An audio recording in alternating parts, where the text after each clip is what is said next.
हजरत अली का इल्म गहरा था, सियाना इल्म था, गहराई वाली बात करते थे, बड़ी सोच समझ के फैसला करते थे और बड़े जीरक थे, दाना आदमी थे हजरत मौला अली शेर खुदा रदी।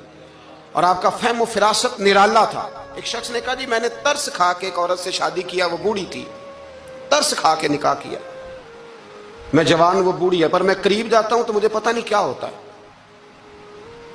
वो बड़ी जगह पे गया हूं पर मेरा मसला नहीं हल होता, हालांकि वो लवारस थी और शादी नहीं उसकी हो सकी। तो हजरत अली शेर खुदा फरमाने लगे बीबी को मेरे पास लाओ, औरत को लाओ। वो लाए तो आप फरमाने तेरा निकाह नहीं हुआ? कहने लगी नहीं। फरमाया सोच ले, चुप कर गई। फरमाया कोई गुनाह किया हो?